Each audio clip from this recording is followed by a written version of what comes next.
Bonjour et bienvenue à The Watcher Post et You pour ce nouveau format, A View from Bruxelles. Aujourd'hui, nous recevons Monsieur le député européen François Calfon. Bonjour. Bonjour. Vous êtes député européen, membre de la Commission des Transports et du Tourisme et de la délégation pour les relations avec le Mercosur. Merci encore d'être avec nous aujourd'hui. Commençons avec le sujet des transports, si vous voulez bien. Les transports restent l'un des secteurs les plus difficiles à décarboner dans l'Union européenne. Le rail et les transports publics sont au cœur des objectifs du report modal. On rappelle ce qu'est le report modal qui en fait consiste à déplacer les flux de transport des routes vers des modes plus écologiques. Les progrès de ce point de vue-là restent lents.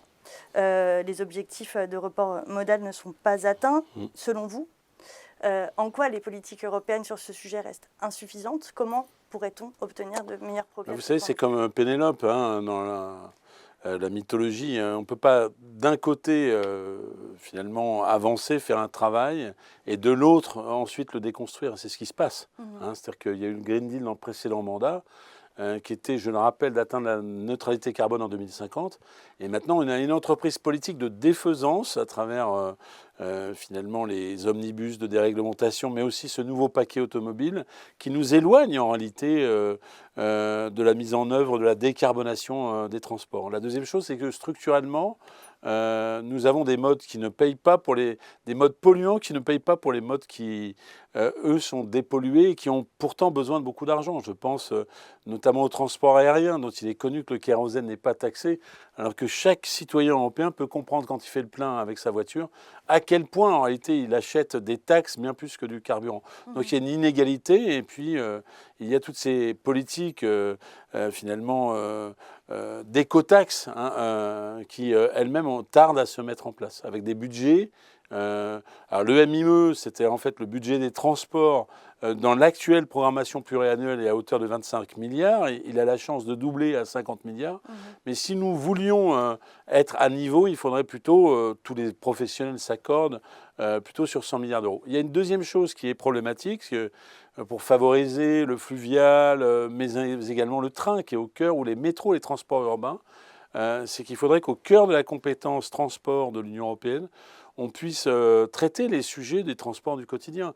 Alors je le dis depuis Paris, mais ça pourrait être dit depuis Rome, depuis Florence, ou depuis Lyon, ou depuis Marseille.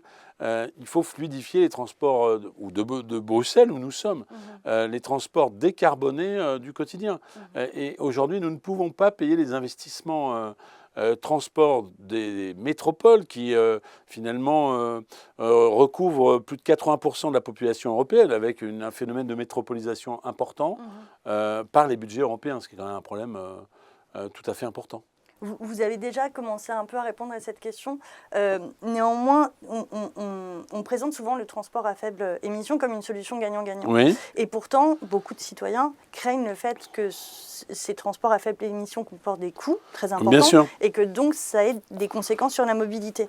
Comment fait-on, monsieur le député européen, selon vous, pour concilier ces ambitions à la fois d'impact climatique, de cohésion sociale et aussi de justice sociale et de cohésion vous avez raison. Alors quand même, je rappelle un chiffre pour conclure un peu cette séquence sur pourquoi il faut décarboner, mais après comment on le fait, c'est votre question. Le coût du carbone, c'est 180 000 morts par an au sein de l'Union européenne. C'est quand même pas négligeable. Ensuite, comment on fait? Là, il y a une revoyure du paquet automobile. Je regrette qu'on ait réintroduit par les lobbies la possibilité de construire des véhicules thermiques après 2035. Mais effectivement, depuis Ford, qui a inventé le modèle de l'industrie automobile avec la fameuse Ford T, le principe d'une automobile, c'est qu'elle doit être vendue aux travailleurs, à ceux qui les produisent. Aujourd'hui, les travailleurs ne peuvent plus se payer une voiture de première main en Europe. 60% des véhicules neufs sont vendus à des flottes d'entreprises. Et le parc automobile en France, mais c'est un peu la même chose en Europe, est passé en quelques années, en 5 ans, de 7 ans en moyenne à 12 ans. Donc ça veut dire, ça va dans le sens de ce que vous dites. Alors pour cela, les constructeurs automobiles, mais là nous faisons cause commune pour une fois, nous disons qu'il faut favoriser, alors c'est le règlement CAFE, et les incitations et sanctions à construire des voitures petites, il faut reconstruire des voitures populaires, et pas simplement populaires, parce qu'il y a des voitures populaires de marque européenne produites en Chine, ça ne va pas, décarbonées. Donc il faut un petit véhicule populaire, produit en Europe et décarboné. Et pour être très clair, parce que souvent... on parle un peu en l'air ou dans la Bruxelles Bubble, il faut des véhicules à moins de 15 000 euros. Hein. La target, c'est d'être à moins de 15 000 euros. Autrement, les familles ne peuvent pas se les acheter. Et donc pour ça, il faut une incitation, c'est-à-dire que les incitations soient là, et c'est prévu, hein, une subvention de l'ordre de 3 milliards d'euros. Il faut que les constructeurs automobiles soient également dans le régime des incitations et des sanctions, finalement encouragés à construire des petites voitures plutôt que des grosses. Ensuite, ce véhicule automobile, il faut aussi qu'il soit de contenu européen, hein, parce que c'est pas le tout. Et on va définir ce contenu européen prochainement. C'est pas le tout que finalement on puisse fabriquer des voitures petites. Donc on aura répondu à une partie de l'équation qui est la question du prix que vous avez posée, mais en même temps que ça détruise des usines, ça ne fonctionne pas. Et enfin, parce que là on a parlé que de l'automobile, mais votre question est plus générale, elle porte sur l'ensemble des modes de transport. Il faut également qu'on baisse le coût des transports, et notamment du transport ferroviaire, qui a tendance à être à prix très élevé. Et c'est la question du ticketing, hein, c'est-à-dire finalement de cette logique de tarification dynamique du train, qui fait que parfois les trains sont très chers, et notamment quand les usagers en ont besoin, c'est-à-dire à l'occasion des vacances ou des fêtes. Enfin, je reviens sur un point essentiel pour pouvoir permettre une décarbonation sociale qui fonctionne. Eh bien, le point essentiel, c'est que nous puissions avoir des trains disponibles à tout moment, et notamment en concurrence avec les avions. Je pense au fait de pouvoir soutenir le train de nuit en Europe, qui aujourd'hui n'est pas soutenu et qui pourrait rentrer dans le scope de la Commission européenne, ce qui n'est pas le cas. J'ai rendez-vous avec M. Tzitzikostas pour qu'il puisse y avoir un soutien européen au train de nuit. Tandis que la question essentielle qui demeure, c'est que si vous faites un trajet Paris-Rome, Paris-Naples, Paris-Vienne, Paris-Budapest en avion, en toute situation, il sera toujours moins cher que le prix du train qui malheureusement est plus élevé à cause notamment du fait que les transports aériens ne payent pas de taxes sur le carburant. Très clair, merci beaucoup. Vous avez déjà abordé le sujet de l'automobile de manière approfondie. Permettez-moi juste de revenir sur les annonces qui ont été faites au mois de décembre par la Commission européenne pour avoir votre avis sur cette flexibilité qui a été introduite. Vous l'avez dit, l'interdiction de la vente des voitures à essence diesel pour 2035. Avec cette nouvelle flexibilité, quel est votre avis sur ces annonces ? Moi, je pense qu'en réalité, d'ailleurs, la droite allemande, Manfred Weber ou M. Merz ont indiqué qu'ils avaient eu la peau du véhicule électrique. Donc le signal qui est envoyé est un signal qui est extrêmement négatif.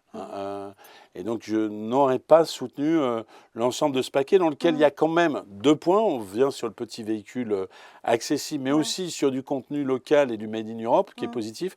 Mais globalement, le signal qui est envoyé n'est pas un bon signal puisqu'on va pouvoir faire entrer dans la décarbonation, y compris les véhicules à double carburation, si j'ose dire, hybride, rechargeable, hybride. Et carrément thermique pour partie, donc ça n'est pas pour moi un bon signal. La seule flexibilité que je trouve acceptable parce qu'elle est posée elle pose un problème principal, c'est sur ce qu'on appelle les vannes, c'est en fait les petits véhicules utilitaires, parce qu'il faut aussi être pragmatique. Aucun van ne se vend aujourd'hui en Europe, donc on a quand même une difficulté. Très clair, merci beaucoup. Vous avez parlé de carburant. Laissez-moi rebondir sur ce point-là pour vous poser cette question très courte. Les carburants durables, l'électrification, l'hydrogène, on en parle souvent en parallèle. Ce n'est pas une question très courte, enfin la question est courte, mais la réponse serait extrêmement longue. Évidemment qu'en fait, il ne faut pas la lier au secteur automobile, parce qu'en réalité, ce n'est pas la solution pour le secteur automobile. Pour quelle raison ? Parce que si vous voulez décarboner le transport aérien, et moi je ne fais pas partie de celles et ceux qui veulent interdire l'avion, je trouve que c'est stupide, eh bien il faut de la disponibilité du carburant durable, et notamment des e-fuels, pour finalement le système aérien, les compagnies aériennes, mais également, on l'oublie trop souvent, pour le fluvial, qui aujourd'hui n'est soumis à aucune espèce de réglementation en matière de décarbonation, et pour le maritime. Aujourd'hui, le maritime, avec l'organisation maritime internationale, s'impose un certain nombre de targets qui ont été repoussés sous pression des États-Unis, mais ils ont besoin de carburants décarbonés en alternative aux fossiles, parce que bien évidemment, vous ne pouvez pas faire circuler un bateau à la voile. Je pense notamment aux transporteurs de conteneurs. Donc il faut cette disponibilité des carburants durables. Je ne pense pas que l'utilisation des carburants durables pour l'automobile soit une solution, même si un certain nombre de lobbies, notamment liés aux constructeurs automobiles, automobiles de voitures prestigieuses, hein, je pense à des voitures de course allemandes ou italiennes, souhaiteraient qu'on puisse, pour avoir le bruit du moteur, qui est un peu emblématique, qu'on puisse utiliser ces carburants alternatifs pour l'automobile. Mais je pense que ce n'est pas un bon usage. Et puis un autre secteur sur la route quand même, où ce serait important qu'il puisse être mobilisé, parce que quand même le full électrique n'a pas démontré sa pertinence. C'est sur les camions où l'alliance d'une pile à hydrogène et de l'électricité ne suffit pas seulement pour un camion, même si on a le prototype du camion longue distance, l'électricité ne peut pas répondre, donc pourquoi pas les carburants alternatifs. Et alors attention, parce que dans un premier temps, on peut utiliser du carburant alternatif d'origine biologique, c'est-à-dire en réalité des huiles de friture, de la biomasse, issue de la biomasse agricole, mais dans un second temps, ce sera vraiment du carburant de synthèse.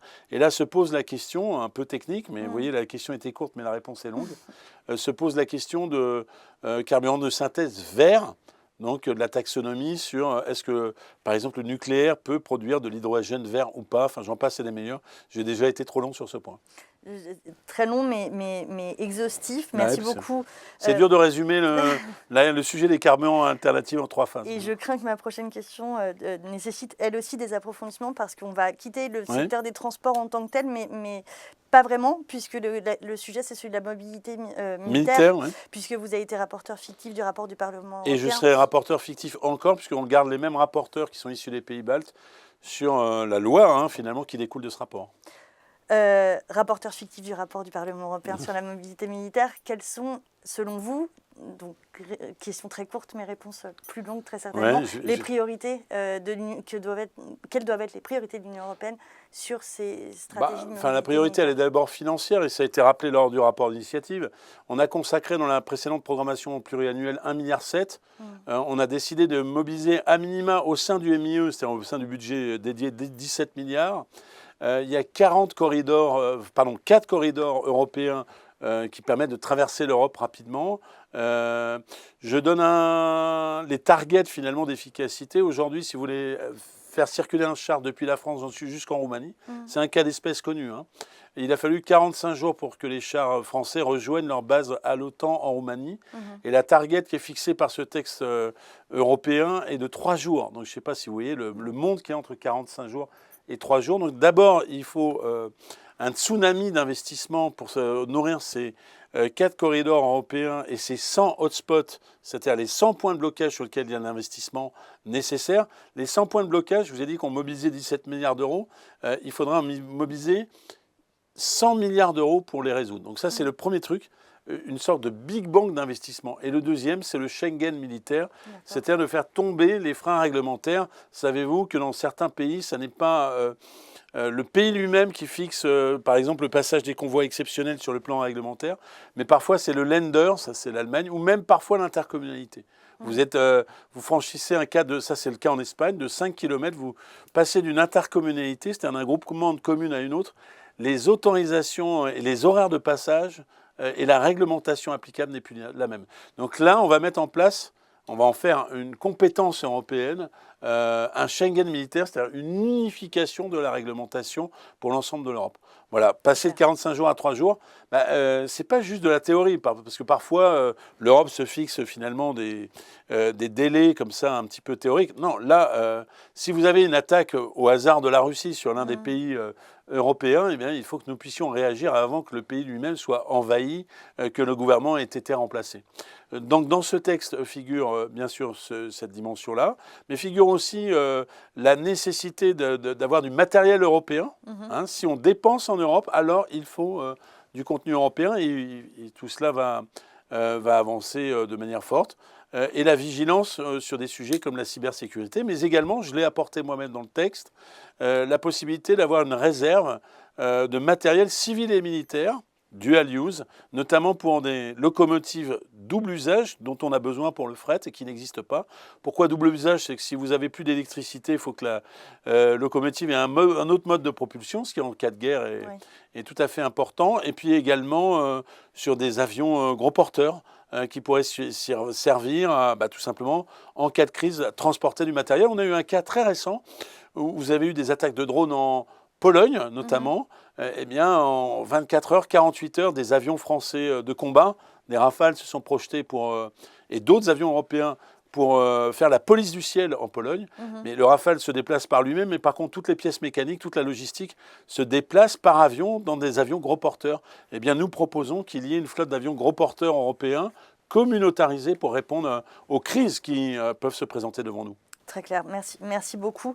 Ma dernière question, elle porte sur un sujet, je sais qu'il est important pour vous, c'est celui du Mercosur. Oui. Le Mercosur, l'accord a été donné il y a quelques jours pour la signature du Mercosur, le 17 janvier. La France est opposée à la signature de cet accord. La mobilisation en France continue. Les agriculteurs sont très mobilisés contre cet accord. C'est ma dernière question. Quelle est votre position et soutenez-vous la position de la France ? Évidemment, je soutiens puisque je participe au groupe informel de mobilisation contre les accords UE-Mercosur. L'accord UE-Mercosur, c'est un accord qui a plus de 30 ans et qui donc était vu avec les lunettes de la Commission il y a 30 ans, c'est-à-dire en termes de libéralisation. Depuis, la protection des consommateurs, la protection de l'environnement apparaît comme un critère tout à fait essentiel. Et savez-vous que dans ce critère du Mercosur, comme les clauses qui permettraient d'en sortir, il y a l'application de la loi sur la déforestation. Or, celle-ci a été totalement détricotée. Donc, c'est un accord d'un autre âge qui ne répond pas aux questions qui se posent. Ça n'est pas simplement une question française, parce qu'en Italie aussi, il y a eu un gros débat contre le Mercosur, mais également en Hongrie, mais également en Pologne. Beaucoup d'agriculteurs considèrent qu'ils n'ont pas finalement à subir l'importation, alors notamment de viande, quelle qu'en soit la nature, des centaines de milliers de tonnes.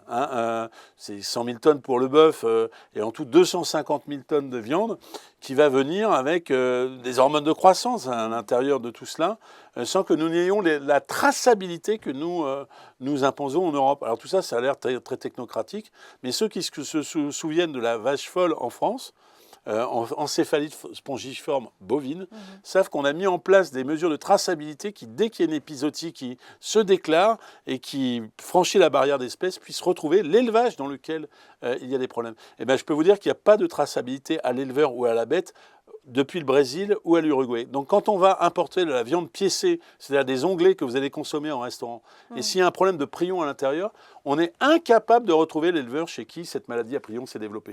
Donc vous voyez bien, moi je ne suis pas là pour me battre pour le paysan français, je me bats aussi pour lui, mais je me bats pour la sécurité sanitaire des Européens. Merci beaucoup, Monsieur Calfon. Merci. C'était ma dernière question. Les sujets sont nombreux. Oui. Merci d'avoir répondu à nos questions. À très bientôt. Eh bien, merci à vous et bonne année. Et à très bientôt sur The Watcher Post EU. Merci.